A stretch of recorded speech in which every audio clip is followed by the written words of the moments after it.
తాకట్లో ఉన్న మీ బంగారాన్ని విడిపించి ఆ రోజు ఆన్లైన్ రేటుకి కొంటాం. Sharma gold company. నేను ఇలా వదిలేస్తే ఎటు కాకుండా పోతాడని మా అన్నయ్య గారికి భయం వేస్తుందేమో.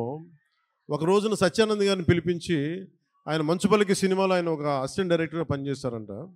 ఆయన పిలిపించి, ఈయన ఢిల్లీ నేషనల్ స్కూల్ ఆఫ్ డ్రామాలో ఆయన అక్కడ చాలా పాల్గొని నేర్చుకుని ఆయన అలాంటి వ్యక్తిని తీసుకొచ్చి నాకు అప్పచెప్పి, నన్ను ఆయనకి అప్పచెప్పి చేయమన్నారు. ఆయనకి నేను ఎంత ఇబ్బంది పెట్టేవాడినంటే, మీరు ఒకసారి రండి సత్యానంద్, మీ కష్టాలు చెప్తాను. ఇప్పుడు దాకా తెలియదు కదా ఎవరికి నేను ఆయన ఎలా ఇబ్బంది పెట్టేవాడిని. ఆయన వచ్చి కూర్చొని చాలా డైలాగులు చెప్పేవాళ్ళు. బాబు మీరు ఇలా చదవండి, ఇలా రాయండి అని చాలా పేపర్లు ఇచ్చేవాళ్ళు. నేను రూమ్లో తీసుకెళ్ళామండి. మనం ఒక పని చేద్దాం సార్, అలా బయటికి వెళ్తారండి అని చెప్పి, మా అన్నయ్య తిడతాడని చెప్పి బయటికి తీసుకెళ్ళి, సార్ రేపు చేద్దామండి, ఈరోజు కొంచెం అలవాటు చేసుకుందాం. మళ్ళీ ఈయన కూర్చోబెట్టి చాలా పెద్దగా మాట్లాడేస్తే నాకు సిగ్గు అనిపించేది, కొంచెం చెమటలు పట్టేసాయి. అలాంటి నెమ్మదికి ఈయన మభ్య పెడితే మెడ్రాస్లో, చెన్నైలో పని జరగట్లా. ఒక నెల రోజులు చూశారు. ఈయనకి అర్థమైపోయింది, ఈయన ఇక్కడే ఉంచితే వీడు ఏ పని వీడు చెయ్యకపోగా నన్ను కూడా చెడగొట్టేస్తాను భయం వేసింది అనుకుంటా. ఆయన ఏమనేవాళ్ళు, చూస్తూ ఉండేవాళ్ళు. సో నన్ను ఫైనల్గా ఏం చేశారంటే, మా అన్నయ్య చిరంజీవి గారికి ఏం చెప్పారంటే, తమ్ముడిని నేను విశాఖపట్నం తీసుకెళ్తానండి, అక్కడ కొంచెం నాకు టీం అంతా ఉంటుందండి అని తీసుకెళ్ళి నన్ను ఇక్కడ పడేశారు. మధ్యలో పడేస్తే నేను ఈయనంటారు కూర్చోబెట్టి నడిచే, డ్యాన్సులు చేసే, ఇవంటే నాకు సిగ్గుతో చచ్చిపోయామని. ఎలారా వీళ్ళందరూ యాక్టర్స్ అవుతారు, ఎలారా వీళ్ళందరూ చేస్తారు అనుకునేవాడిని. మరి మెల్లిగా నా చేత కొంచెం సిగ్గు, చిన్న మ్యూజిక్ ఫస్ట్ నాకు నేర్పించిందల్లా, ప్రారంభించింది సరస్వతి నమస్తుభ్యం అనే ఒక ప్రార్థనతో నాకు నా నటనా శిక్షణ మొదలైంది. అందుకే సరస్వతి దేవికి అండ్ నాకు ఈ రోజుకి గుర్తు, ఆయన సరస్వతి ప్రార్థన రోజు పొద్దున్నే చేయించి నాకు క్లాసెస్ పెట్టేవాళ్ళు, ప్రారంభించేవాళ్ళు.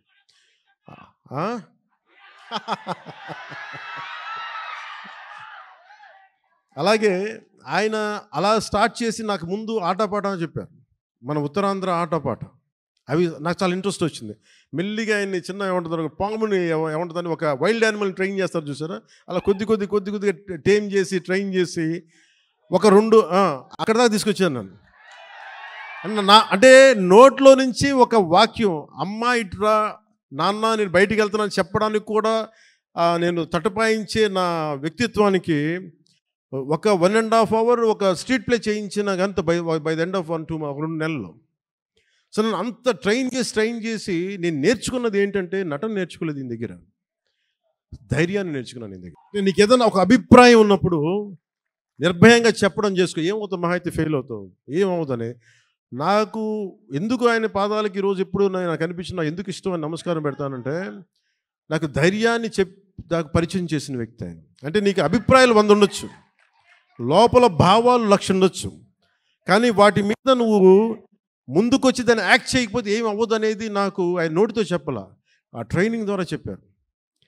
నేను అప్పుడు అనుకున్నాను, నాకు యాక్టింగ్ అని నేను నేర్చుకోలేదు, నాకు జీవిత పాఠాలు నేర్పారు నా గురువు ఆయన. సో చిరంజీవి గారికి నేను ఏం చెప్పానంటే, ఒక సంవత్సరం తర్వాత, అన్నయ్య మీరు ఇప్పుడు సినిమా తీయకపోయినా పర్లేదు కానీ నాకు జీవితంలో బతికే శక్తిని ఇచ్చేవి ట్రైనింగ్ వల్ల, నేను ఏ కూలి పని చేసుకునే బతికేస్తాను తప్ప నాకు యాక్టరే అవ్వాలని లేదు, నాకు చాలా సంతోషం. ఆ తర్వాత ఇక్కడమ్మాయి నన్ను తీసుకొచ్చారు. అలాగే వైజాగ్లో తీసుకొచ్చారు, వైజాగ్ స్టీల్ ప్లాంట్లో ఇక్కడను చచ్చిపోయేవాడిని సిగ్గుతో. అప్పుడు మళ్ళీ ఒక 6 months మనకి 1 year గ్యాప్ రాగానే మళ్ళీ యాజ్ యూజువల్ మన యూజువల్ సిగ్గు మళ్ళీ ముడుచుకుపోయాను మళ్ళీ. అలాంటిది నన్ను గోకులం సీత చేశాను, తర్వాత సుస్వాగతం చేశాను.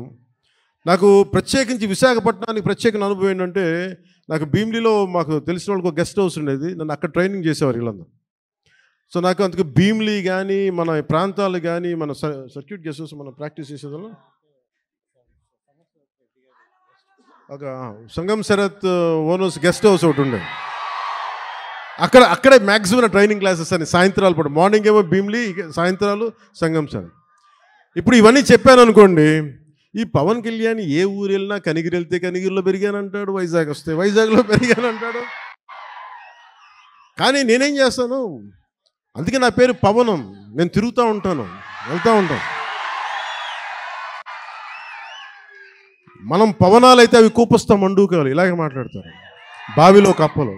బావిలో కప్పలు గిరిగిసుకొని కూర్చుంటే వాళ్ళకి అర్థం కావు. పవనం తాలూకు శక్తి వాటికి అర్థం కాదు. పవనం సర్వంతర్యామి. సో అలాంటి నన్ను ఈరోజు సినిమా మేకింగ్ మీద కానీ వీటన్నిటి మీద అవగాహన వచ్చింది అంటే నాకు నా గురువు ఇచ్చిన నూరిపోసిన ధైర్యం. ముందుగా నాకు ఈరోజు మీ ముందు నిలబడగలుగుతున్నాను అంటే నాకు మా అన్నయ్య చిరంజీవి గారు నాకు నన్ను ఇచ్చిన ఆయన నమ్మారు. మా వదిన నన్ను నమ్మింది. సో వాళ్ళు ఈరోజు నేను మేము ఎందుకు వస్తున్నాను, ముఖ్యంగా వాళ్ళిద్దరికీ నేను మనం గెలిచిన తర్వాత కూడా ఎందుకు నా శిరస్సు తీసి వాళ్ళిద్దరి పాదాలకి పెట్టానంటే మనకి గుండెలకి హత్తుకున్న వాళ్ళకి మన బాగుని కోరుకునే వాళ్ళ పాదాలకు ఇంకెవరికి నమస్కరిస్తాం. మనకు కనిపించే దేవుళ్ళు వాళ్ళు, మనకు కనిపించే దేవుళ్ళు మా గురువే మనకి దైవం. సో ఇలాంటి సమయంలో నాకే అనిపించింది ఏదో సినిమా ప్రతి ఒక సినిమా కృష్ణవంశీ గారి సినిమాలు చెప్తూ ఉంటారు కదా 30 years ఎక్స్పీరియన్స్ అండి ఇక్కడనే. ఇంకొక సంవత్సరం దాటితే మనం కూడా కొంచెం చెప్పచ్చు 30 years ఎక్స్పీరియన్స్ ఇక్కడ. తమాషాలు కదా 30 years ఎక్స్పీరియన్స్ రాబోతుంది, వెయిట్ చేయండి. అంటే 96లో రిలీజ్ అయింది. సో దీంతో పాటు